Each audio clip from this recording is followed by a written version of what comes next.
Hi everyone, my name is Jenny Woods and I'm a project manager with the Local Government Commission, and I would like to welcome you to the SEEC webinar, which will provide a California energy and climate change regulatory update. We'll be focusing on the AB 32 scoping plan update, the State Climate Adaptation Strategy, and the CPUC planning cycle for 2015 and beyond. Before we get started today, I want to go over a few housekeeping items.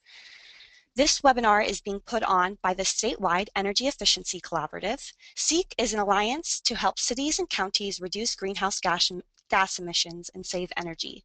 SEEC is a collaboration between 3 statewide nonprofit organizations and California's 4 investor-owned utilities. Everyone will be muted during the webinar except for the person speaking. Due to the large number of participants, we ask that you type in any questions or comments you have in the question box. During the Q&A portion after each speaker, I'll summarize those questions and we'll have those speakers respond to them. We'll also have a Q&A period for any remaining questions at the very end of the webinar today. Any of the questions we don't get to, we'll ask the presenters to respond to, and we'll make those available on our website following the webinar today. Presentations, fact sheets, questions answered after the webinar, and a recording of the webinar will be available at www.lgc.org/events/seek/webinar. And in fact, the PowerPoint presentations for today's presentations are already available on the website for you to view. When you log out of the webinar, you'll be asked to complete a short survey. Please take 5 minutes to provide us with input, which will help us improve future webinars and presentations, choose future topics, and make sure that these webinars are as useful for you as possible. So we have a great lineup of speakers today.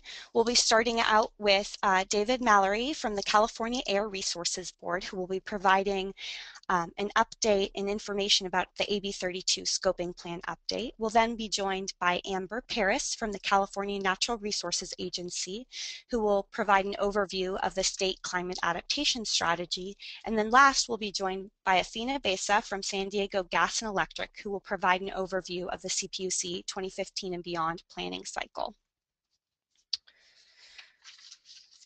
So to get started, I just want to introduce David Mallory. David Mallory has worked for the California Air Resources Board for 20 years. He has been a manager in the Stationary Source Division for approximately 13 years. He is currently working on the 2013 update to California's AB 32 scoping plan and on several elements for the implementation of the cap and trade regulation.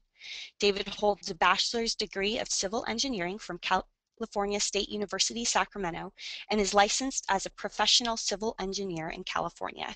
And with that, I'll turn it over to David. Good afternoon, everyone.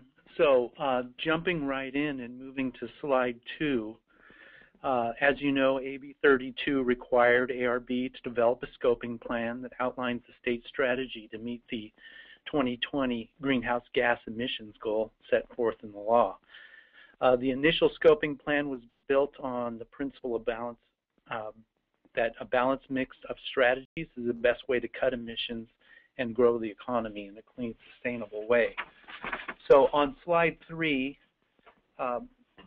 as the initial scoping plan laid out, the state has implemented a large number of strategies across all sectors, and this slide just kind of summarizes some of the things that we've achieved as envisioned by the scoping plan. And you can see that renewable energy is now 22% of California's state electricity grid. We are a global leader in energy efficiency. We have the world's most comprehensive cap and trade program. Our low carbon fuel standard has resulted in more than 1 billion gallons of gasoline and diesel fuel being displaced. Our zero emission vehicle regulation has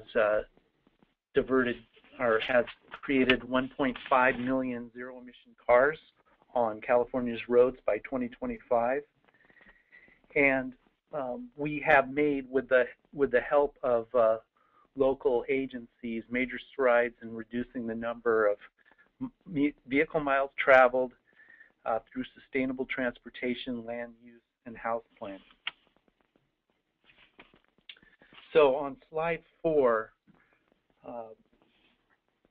this shows that this year's update, that the scoping plan needs to be updated every 5 years per AB 32. So the initial scoping plan set the framework to move beyond 2020.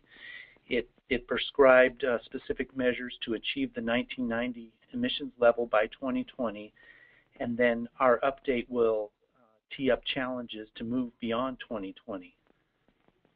So this update is part of the administration's overall climate strategy, and it's intertwined with the environmental goals and policy report, the Safeguarding California, which is the adaptation report that Amber will talk about, and also climate change research plan. We will achieve progress through regulations, partnerships with other agencies, and incentives. So on slide 5, in developing the update, we asked ourselves 3 key questions, and here they are. How have we done over the past 5 years? What is needed to continue towards 2020? And what steps are needed to continue emission reductions and grow our economy beyond 2020? So on slide 6, we lay out the process that we took to update the scoping plan, and it was done in consultation with the Climate Action Team, which is a large number, a wide range of state and local government agencies. The update also reflects public input, recommendations from business, environmental justice groups, local and community-based organizations, and others. This summer, ARB held 4 workshops throughout the state and provided an opportunity for public input. We laid out the concepts for the update and took comments and intertwined input from regional organizations during those workshops. We released a discussion draft of the scoping plan on October 1st for a 30-day written public comment period. During October, we also held a public workshop in Sacramento to present the discussion draft, and we held an informative board hearing workshop on October 24th, where we took public input and informed our board of the discussion draft elements. So, on slide 7, this lays out how we included the latest understanding of climate science. And we took information from the 5th assessment report from the Intergovernmental Panel on Climate Change. And that report showed that the scientific evidence is stronger than ever that the climate is changing. And without significant efforts, there will be serious detrimental impacts. California is particularly vulnerable to climate change. We expect increases in extreme heat and storms, flooding, coastal erosion, also detriments to air quality and water availability. So all this together lays out the need for accelerating emission reductions to avoid the worst impacts of climate change.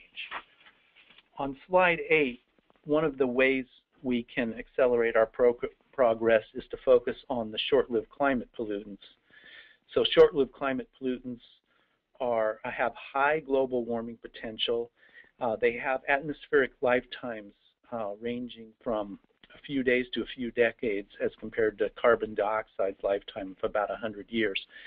So reducing these pollutants, which are black carbon, methane, and hydrofluorocarbons, in the short term, gets us progress towards reducing climate change in the short term. Over the past several decades, California's programs have already addressed these issues, particularly black carbon from our diesel reduction regs. Also, we're currently looking at other measures, including ones that address methane from oil and gas production.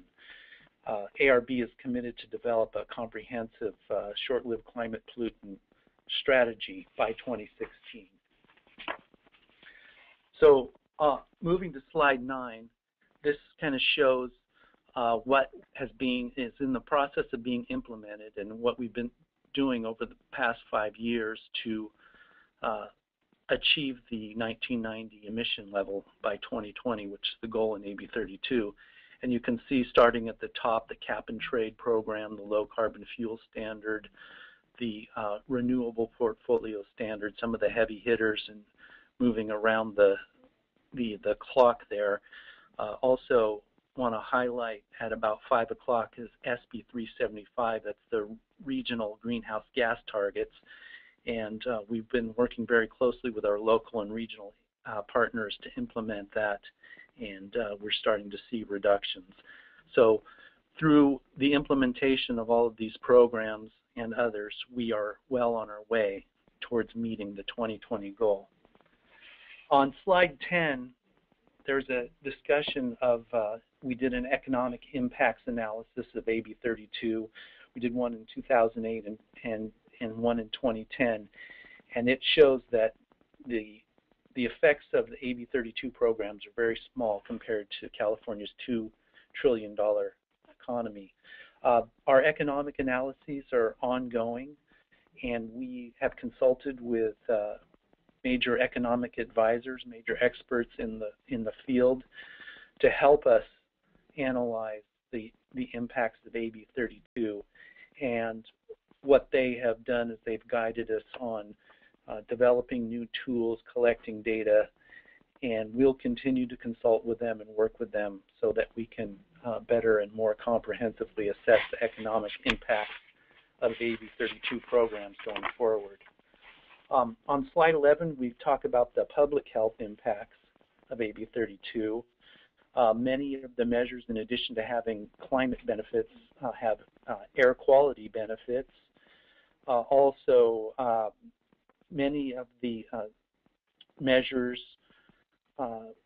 encourage active transportation through the sustainable communities, which would increase physical activity. Also, the energy efficiency measures create reduced energy use and greener buildings that are more healthy. We are currently working to address any unintended negative health impacts of implementing the regulation, and particularly we're looking at an adaptive management program to address localized potential pollution impacts from the cap and trade program. Again, we will continue to work with experts, develop new tools, and continue to monitor the progress of the health impacts of AB 32. Slide 12 talks about the Environmental Justice Committee. AB 32 required that we convene one to assist us in developing the scoping plan. The committee held several meetings this year and developed a long list of recommendations that was used to help us develop the scoping plan. The committee will meet again in February and to finalize written comments and recommendations for the scoping plan. Slide 13 lays out that local and regional government efforts are very critical to the success of AB 32. The locals are contributing to the implementation of AB 32 in many ways. Some of them, the most important, highlighted here through improved municipal operations, developing codes and standards and general plan improvements. And also, they have a big part in the sustainable community strategy. So yeah, the slide here says that about 70% of local California jurisdictions are in the process or have completed reduction plans and policies aimed at climate change, at greenhouse gas emission reductions. So moving on to slide 14, this is moving the focus on to continuing progress beyond 2020. And as we had laid out, the science supports the continued reductions. And California has a goal that was adopted in executive orders by former Governor Arnold Schwarzenegger and current Governor Jerry Brown, that California reduce its emissions of greenhouse gases by 80% by 2020. This is a Herculean task. It's a significant gap that has to be made up, and we think that to start the trajectory, it would be appropriate for the state to set a 2030 target, which would give us sort of a milestone check-in on the way to the 2050 target, and it would lay out the path for the next suite of emission reduction measures.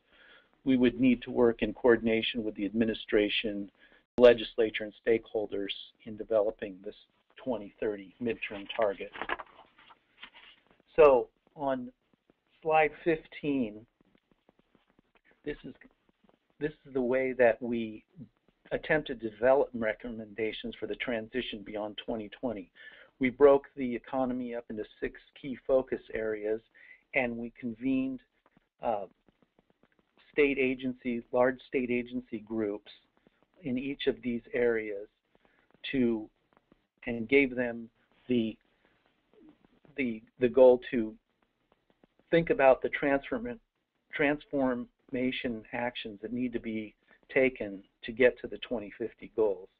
So each of these sectors, groups met and developed recommendations on what it would take to get to those 2050 goals, basically looking at what could be done in the next 5 years to set the stage and start chipping away at the infrastructure and things that need to be done to get to the vision of what 2050 would look like. So moving on to slide 16, each of the focus areas developed the recommendations, and the discussion draft that was put out in October lays all of these out. I'm not going to go into details in the interest of time, but here's some examples on this slide about how transportation will transition to near zero or zero emission through electricity and hydrogen, that we'll continue to develop an infrastructure and markets for reduced waste, and we will look to expand zero and near zero emission energy sources while maintaining reliability and minimizing costs. So slide 17 lays out the schedule here for finalizing the scoping plan. As you stated, we put out a discussion draft on October 1st. We got a lot of comments on that, and we're revising the plan based on those comments. And we look to put out a draft proposed plan in late January with an environmental analysis. We'll have another update to our board, which will allow also the public to testify and provide input in February. And then we will have the final board hearing to consider the final plan in spring of 2014. So the last slide, slide 18, is kind of some takeaway messages here that I don't need to go through those, but I'll let the group read those. So that concludes the presentation.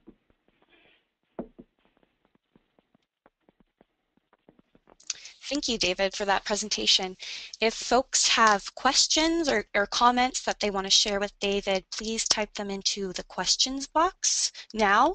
And if we don't get to them now, we'll get to them at the end. we don't unmute people. So instead of using the raise hand function, please use the question box. So seeing no questions, I'm going to move on, and please feel free to still think of questions and ask them at the end. Next, we're going to hear from Amber Paris from the California Natural Resources Agency. She is the Assistant Secretary for Climate Change at the California Natural Resources Agency. The Assistant Secretary for Climate Change is responsible for assisting in the development and implementation of California's strategy for adapting to climate impacts and supports coordination with the state, federal, tribal, and local government entities and other interested stakeholders. And with that, I will turn it over to Amber. Good afternoon, everyone, and thank you for that introduction. I just would like to thank you for inviting me to your meeting today, because I really appreciate this opportunity to provide an update on the Safeguarding California Plan to prepare for climate risks, which is an update to the 2009 Climate Adaptation Strategy, and that's a bit of a mouthful, so I'll be referring to it as the Safeguarding California Plan. And the Safeguarding Plan is really a complementary effort to the Scoping Plan, and it's really perfect to follow David's presentation. As David just briefed you on, California is already taking aggressive actions to reduce greenhouse gas emissions. But no matter how quickly we reduce our climate polluting emissions, impacts will still unfold as a result of emissions that have already occurred. Bigger and more intense wildfires, floods, severe storms, and heat waves are already occurring and expected to become more frequent and more dangerous. In addition to those impacts that we're already seeing, we expect that there'll be additional risk to California's people, economy, infrastructure, and natural resources. So taking steps to prepare for these risks in combination with efforts to reduce the emissions that cause climate change can reduce the magnitude of impacts and help create more resilient and sustainable communities. The 2009 California Climate Adaptation Strategy, which I hope many of you are familiar with, was developed pursuant to a 2008 governor's executive order that called for the Natural Resource Agency to develop the strategy. And it was one of the very first multi-sector plans for preparing for climate risks in the country. And I think we really have a lot to be proud of with that first plan. The strategies and innovative thinking that went into the plan continue to be relevant, and we see them repeated as climate plans are developed around the country. But a lot has happened since 2009. The science is evolving, as well as our understanding of climate risk continues to improve. In addition to the science, state departments, agencies, local governments, and other partners around the state have been exploring and refining management strategies to prepare for climate risk and build more resilient communities. There is an incredible number of innovative and creative partnerships and projects that are taking shape around the state to address these risks. So the time was really right for the state to update its vision and plan for how we will respond to climate risk. Next slide, please. I am incredibly pleased to announce that the very first draft of the Safeguarding Plan was released yesterday, and it will be out for public comment until February 28th. After months of kind of internal drafting and coordination among our state agencies and departments, series of public meetings around the state, and tribal outreach, it feels really good to get this draft out. The Safeguarding Plan lays out early actions on climate change impacts that will make what we think is a major difference in California's ability to cope with rising seas, extreme weather, and other impacts. The draft plan provides policy guidance for state decision makers and is part of continuing efforts to reduce impacts and prepare for climate risk. This plan, which updates the 2009 strategy, highlights climate risks in 9 sectors in California, discusses our progress to date, and makes realistic sector-specific recommendations. I do want to make sure that I reiterate, because people are usually very concerned, that this document is not replacing the 2009 strategy, but really building upon the innovative thinking and work that went into the 2009 effort, and bringing in new information, new science, and building off of the management strategies that have been developed. In addition, the Safeguarding Plan is really part of this larger, more integrated response to climate change that the state is taking. And David talked a little bit about that, but I will sort of reiterate some of his points to give you a better idea of what that looks like. If I could have the next slide, please. So before jumping into a preview of what's actually in the draft, I do want to paint a little bit of a better picture of how the State Guardian Plan fits into a broader suite of state actions to address climate change. So many of you might be familiar that with the Governor's Office of Planning and Research has overseen the development of the draft Environmental Goals and Policy Report. And I really think of the EGPR as an umbrella that encompasses the state's vision and goals for addressing climate change. And underneath that umbrella, there are sort of three core elements for how we're going to implement that vision. That focuses on reducing emissions through the scoping plan, preparing for impacts through the safeguarding plan, and the research that's going to be needed to inform our decisions. So the safeguarding plan is really one element of a larger statewide coordinated effort or vision for responding to climate change. So thank you for moving to the next slide. In addition to that larger umbrella, there's also a large number of other climate planning efforts happening at various levels. And this slide is only a very small sampling of a lot of really innovative and exciting planning and implementation efforts that are moving forward right now. And I do really want to emphasize that there are a large number of efforts going on. And some of you may have seen some of the Excel charts that are trying to capture the various state climate documents and their timelines. And while I think it's easy to feel overwhelmed by the sheer amount of work that's happening, I also think it's really positive because it really speaks to the fact that we are very serious about addressing climate change and figuring out how we mainstream climate into everything that we do. So this slide provides just a few examples that give you a little bit of a flavor for some of these various efforts that fall under that umbrella. So there are a number of efforts specific to supporting local and regional governments with climate planning, such as the General Plan Guidelines Update and developing a Climate Action Plan Technical Advisory regarding the development of community-scale climate action plans consistent with CEQA that OPR is overseeing, and I'm sure many of you have heard about those. A lot of these efforts are going to be folding out in the beginning of 2014, so there's a lot of really good work coming. Within the California Environmental Protection Agency and the Air Resources Board, in addition to the great work they've been doing around the scoping plan, they've also been working collaboratively with entities like OEA and the California Department of Public Health on the Climate Indicators Report and Extreme Heat Guidance. There's also a number of sector-specific climate efforts that have been ongoing this year, such as the development of the Sea Level Rise Guidance Document, an effort to update the CalAdapt tool. CDFA has a wonderful report they just put out for their Agricultural Climate Consortium on specialty crops. The California Department of Fish and Wildlife is putting on its, can you please go back? One slide, please. Putting forward its climate college. There's coordination updates related to the GeoPortal and coordination with Cal OES, or the Governor's Office of Emergency Services on emergency response. So all of these state efforts really weave together along with the safeguarding plan as part of a coordinated response to climate change. But the implementation of all these efforts depends heavily on collaboration and engagement with a variety of partners, including our tribal, federal, regional, and local government, as well as nonprofit, industry, and business partners. And only through working together can we really successfully meet those challenges ahead. So particularly for our local government partners, we recognize that the rubber really meets the road locally and regionally. And while we are getting our house in order at the state level, we need to be working closely to align our priorities and support your work on the ground. So as we move forward with these multiple planning efforts, and particularly during the public comment process for the safeguarding plan, I think it would be really helpful for our local government partners to be thinking about what kind of assistance would be useful to help you plug in and work with state agencies so that we can support you, your important role in helping us implement the vision. So next slide, please.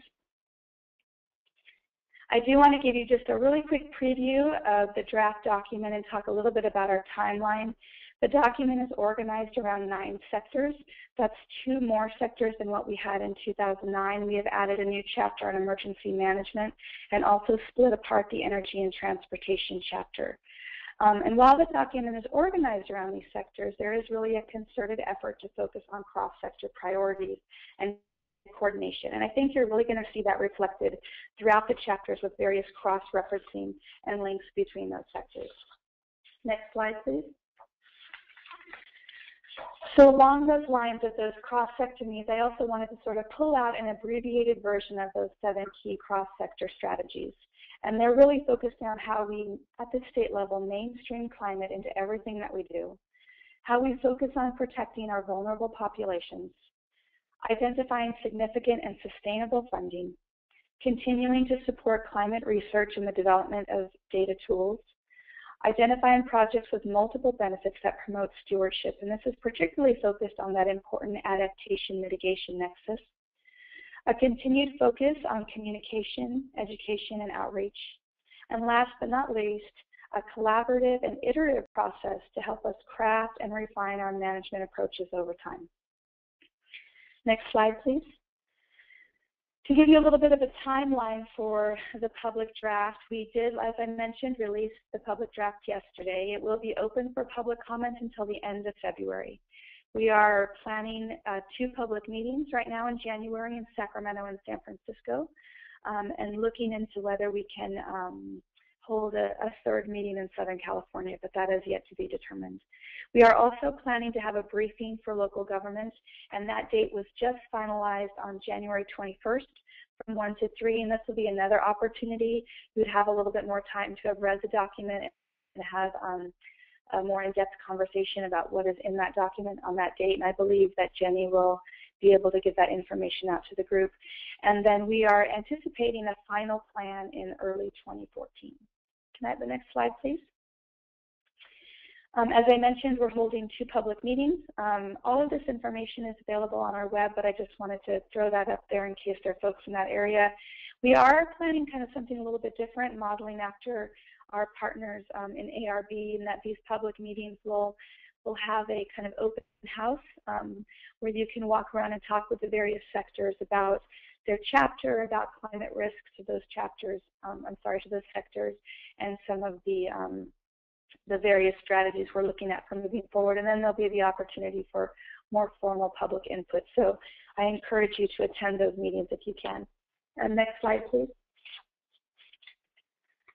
So I just want to sort of close with that we are really happy to have this first draft out. It feels really good to be able to share this, and we look forward to a robust public review process and a chance to work across government agencies and with our partners and the public to finalize this collaborative vision for safeguarding California from climate risk now and in the future. I hope you will provide input and participate in our upcoming meetings, and I've listed the various ways that you can provide input, but also that you feel free to contact me with any questions or input. Can I have the last slide, please? And with that, I just want to say thank you again for having me, and just really encourage you to participate and to be a part of our efforts to craft this vision as we move forward. So thank you. Thank you, Amber, for that great overview. I really appreciated how you gave an overview of what's going on, but then an overview of the state efforts and how the strategy kind of fits into all the efforts occurring. We have a couple questions and comments for you. A comment from someone that it would be great to have a public meeting in the Southern California region, especially since it's an open house style. And then another person is wondering if they could see a copy of the spreadsheet that explains the various activities related to climate mitigation and adaptation by the state agencies. Yes, I would be happy to look into where that that spreadsheet is, and maybe, Jenny, is it best to pass it through you and you can pass it on to whoever that person was? Yeah, and what I'll do is once I receive it, I'll post it on the website where all the other resources will be posted. And I can also post links to the adaptation plan and the scoping plan update and different resources that were discussed during the webinar today. Great.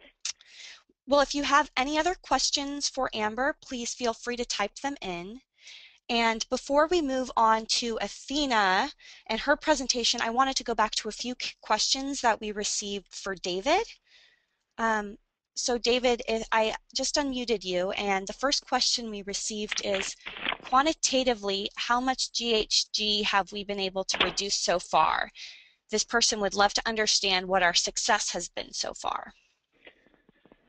Okay, please excuse me for all the numbers I'm going to throw out, as inventories are a little complicated, but let's see if I can boil it down. Over the last decade, the emissions statewide have been reduced on the order of 12 million metric tons per year.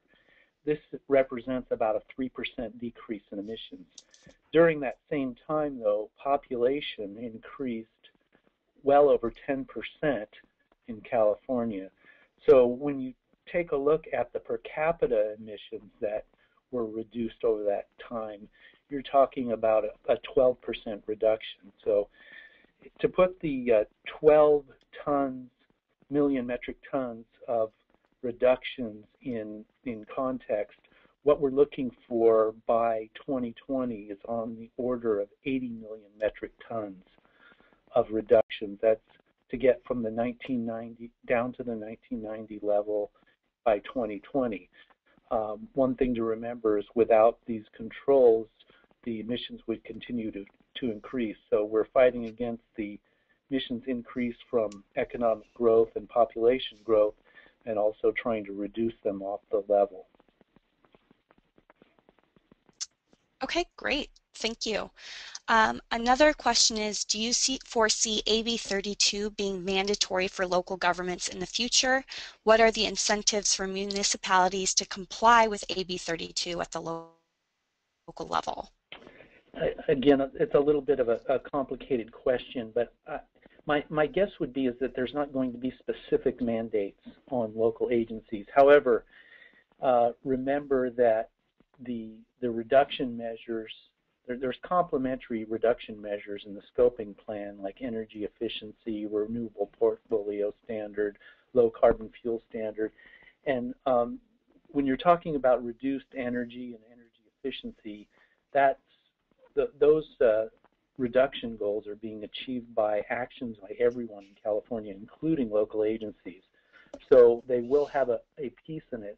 While I wouldn't say they have a mandated percentage or tons, their activities are contributing to these reductions.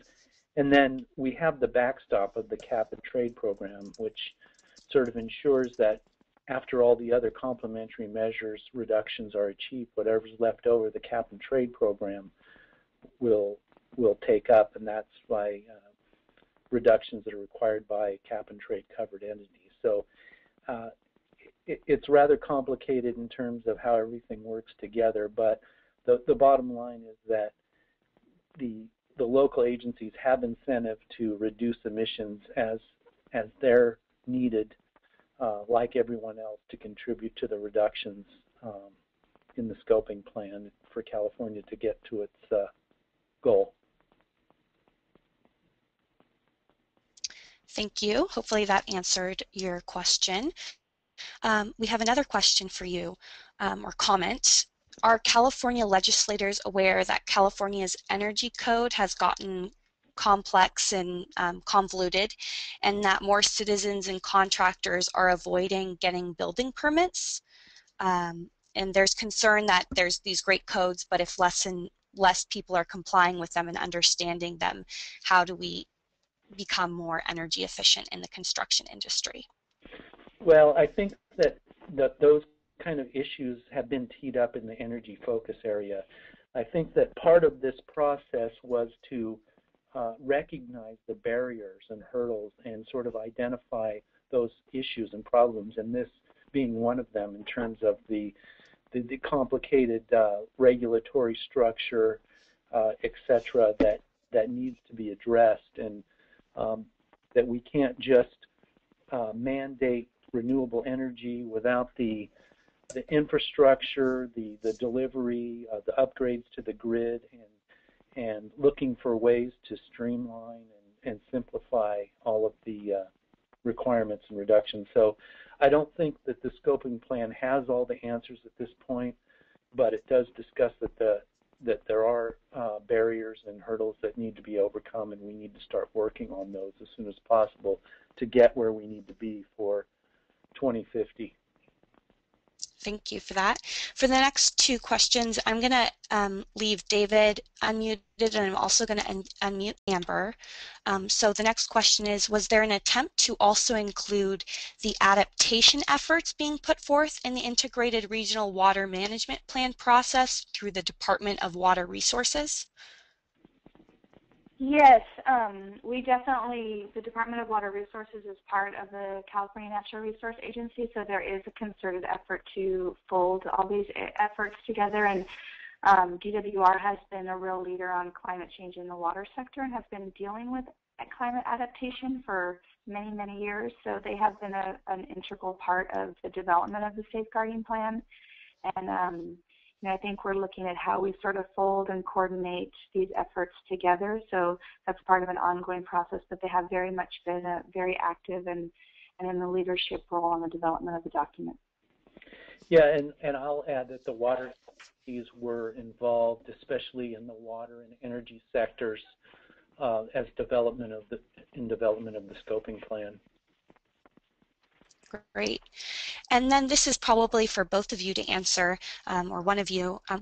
Is there an agency or special website that comprehensively tracks all the state efforts? It seems that each agency has a climate change portal, which is tracking all agencies.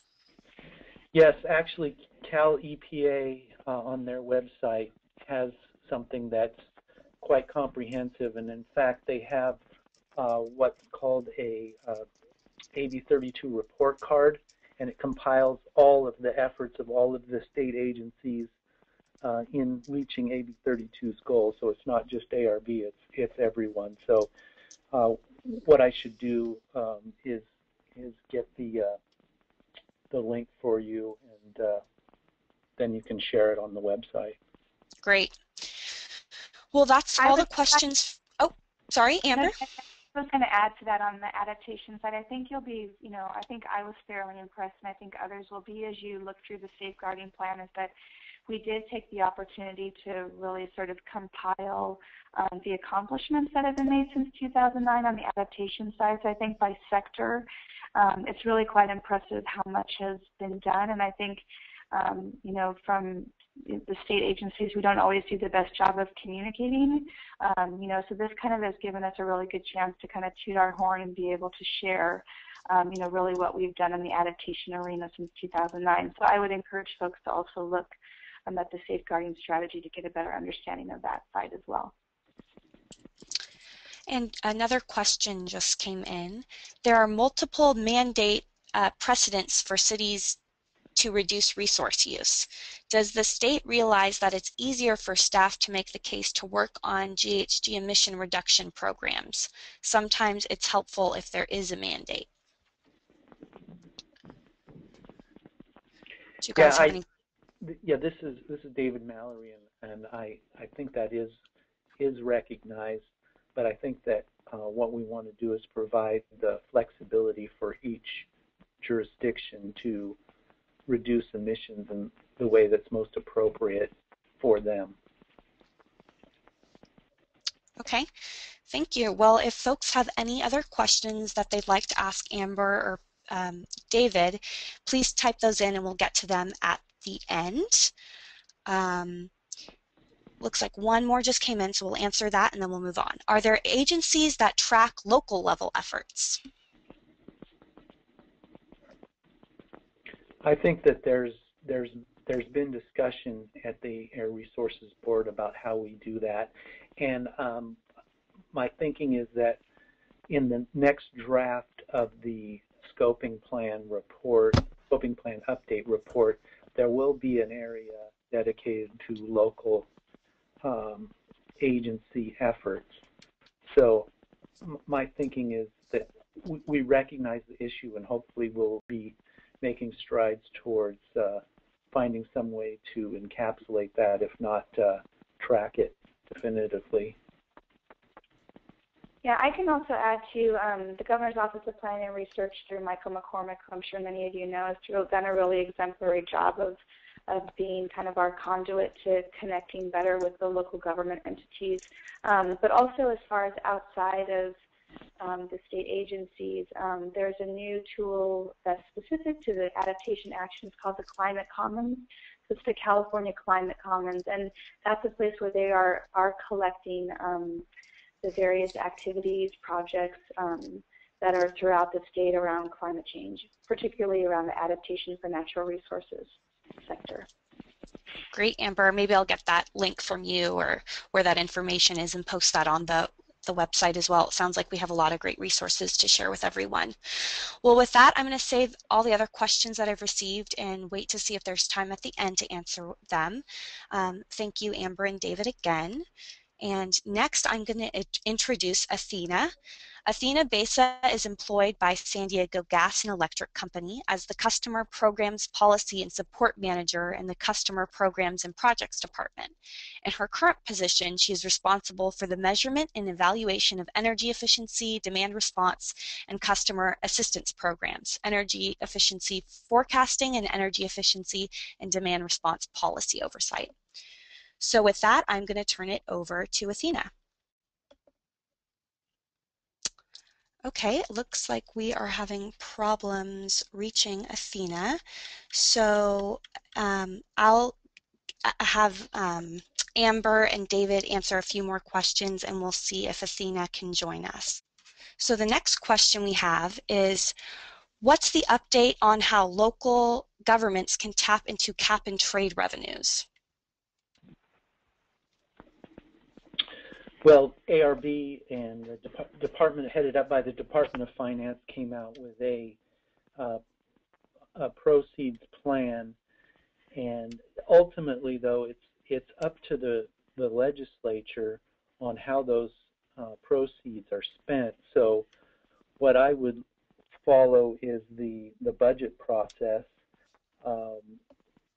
In January, the governor will come out with a proposed budget, and then the legislature will begin working on the budget. So I think that that's probably the appropriate place to follow the progress on how those proceeds will be spent. Great, thank you. Amber, anything that you would like to add? No, thanks. Okay. If folks have any other questions, please type them in. It looks like we're having trouble finding Athena, so if we can't get a hold of her, what I will try to do is create kind of a summary document of her presentation and post that along with her PowerPoint on the website for everyone to see.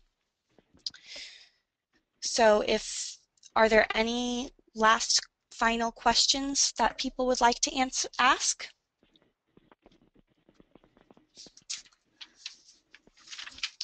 Okay, well, with that, I would like to thank you all for joining us today on the webinar. We had a lot of great information presented and shared, and I'm disappointed that we weren't able to hear from Athena, but we will post that information online as mentioned. We will, if you go online, all the presenters' emails will be available. That can be if you have any questions that you would like to email them. And I'd like to thank our speakers who took the time to speak on this webinar today. And thanks to all of you who tuned in today to learn more about the scoping plan update, California's adaptation plans, and updates. And, you know, hopefully we will hear more updates about the CPUC planning cycle. So when we conclude the webinar, please take a few minutes to fill out the survey. As I mentioned, it really helps us choose future topics and improve our webinars. So that concludes our webinar for today, and thank you for joining us.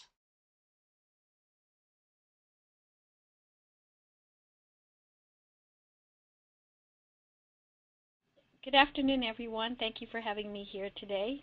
I'm Athena Besa with San Diego Gas and Electric, and I'm here to discuss the current rulemaking that the Public Utilities Commission has embarked on to plan for 2015 and beyond energy efficiency portfolios. Next page, please.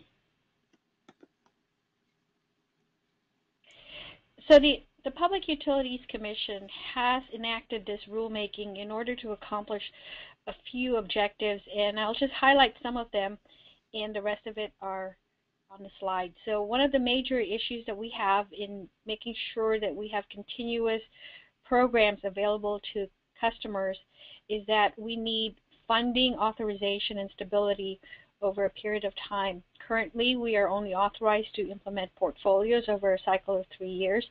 And at the end of the 3 years, if we are not prepared to have an approved portfolio at that time, then there becomes confusion in the market and programs are not always regularly available. So in order to fix that issue, we are asking the Commission, and the Commission is looking into the concept of what we call a rolling cycle. I'll talk a little bit more about that, but that ensures funding stability for both administrators and program implementers over time, and of which the local governments who are partnered with the utilities are also considered implementers. This would also entail reduced transaction costs for program implementation, since we wouldn't have start-stops for the programs. It will coordinate our demand forecast, the electric and gas procurement planning and transmission planning processes. This will also coordinate with other existing demand-side programs such as demand response, distributed gen, the California Solar Initiative, and other programs that are used to manage customer demand. Next page, please.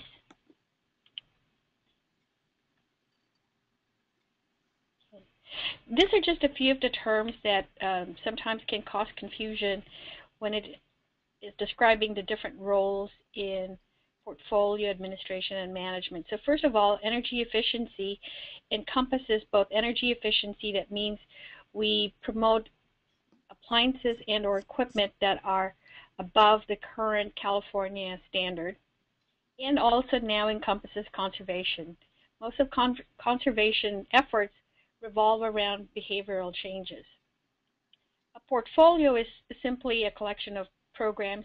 Each administrator has a set of portfolio that consists of, say, residential, commercial programs, and the different partnerships and third-party programs. We offer measures, which are the energy efficiency pieces of equipment that customers can install. Administrators are those who design and administer portfolios. Typically, these are the utilities. There are also the regional energy networks that comprise of local governments, and also community choice aggregators. Lastly, we have implementers, and these are the program folks who are actually on the street selling and promoting these programs. Next page, please. So the rolling portfolio cycle is really an attempt to, instead of having 2 years, 3 years bridge funding, transition cycles, we are moving towards having a longer period of approved funding. And within that period, various changes can be made to the portfolio without having to go through a major process like an application. So we can adjust the portfolios depending on how the market is responding and depending on the changes in codes and standards from the California Energy Commission, and also with respect to the savings information and values that the California Public Utilities is authorizing the utilities or any other administrator to use for quantifying the benefits of their programs. Next page, please. So this is the beginning of the proceeding, and the Commission has determined that there will be 3 phases to the proceeding. The first phase will cover immediate needs, which is to determine what programs, how much funding will be available in 2015. Okay. Hopefully the Commission will decide and provide information as to how these portfolios will be adjusted by April 2014. The second phase is to address the different concepts that go along with the rolling portfolios, which it hopes to have in place by 2016. Phase 2 will trail Phase 1 in the sense of the Commission is avoiding overlapping discussions between issues in phase 1 and phase 2 to make them distinct and to provide focused attention on each of these phases. This hopefully will be resolved by 2014. So again, phase 2 will encompass the funding, how often we update information, how are changes to be made to a portfolio that could be, for example, a period of 10 years. And lastly, phase 3 will address policy issues that are not necessarily tied to phase 1 and phase 2. And hopefully this will be all addressed by June 2015. Next page, please. So phase 1, and as of Thursday last week, the Commission had done its first pre-hearing conference to discuss the different issues that it would like the parties to address in phase 1. So we will be talking about the changes in goals, savings goals for the administrators in the various service territories, the adoption of the Energy Potential Study, which documents the availability of savings that can still be achieved in the different types of technologies or measures for which these are applicable. Also, for the Southern California utilities, we are looking to update our portfolios to prioritize providing a response to the loss of songs. So any other programs that we can use to augment and replace some of the energy that was provided from songs. And last but not the least is Prop 39. Prop 39 was the proposition adopted by California for which we would provide funding for schools to upgrade and become more energy efficient. So for next page, please. So for phase 2, the Commission is looking at how to simplify applications for the new program cycles, how to review them so that they're updated and in place sooner rather than later. And that would involve improving the regulatory timing and schedule for these program adoptions. And to the extent possible, to use informal forums like stakeholder processes, this local government commission setting, to address issues and avoid litigation. This would also give time for the Commission to make changes to the portfolios. And last but not least, a review of how CCAs and REN policies can fit into the rolling cycle.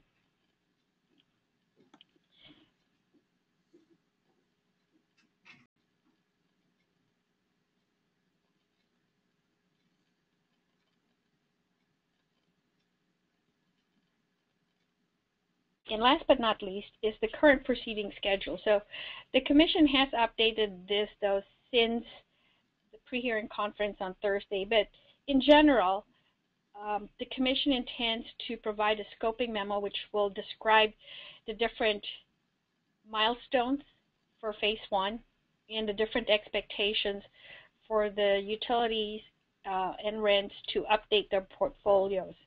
The Commission expects that we will provide a filing by March of 2015 that will encompass all the different directives and changes that the Commission would like the program administrators to implement. There will be a variety of workshops after the filings to allow the public to understand and ask questions about the administrators' portfolios. And then hopefully the Commission will approve these filings no later than the middle of next year so that they will be in place for implementation starting 2015. And then in the meantime, there will be work that would be carried on for phase 2 and phase 3. And if you look at there's a link at the bottom of the page that will tell you where you can look up the rulemaking in general and actually look at more details if you are interested in it. Again, as local governments, they definitely have a role currently in the portfolios, they are either partners with the utilities as local government partnerships, and they may also become regional energy networks to provide direct services and administer their own portfolio on behalf of their constituents.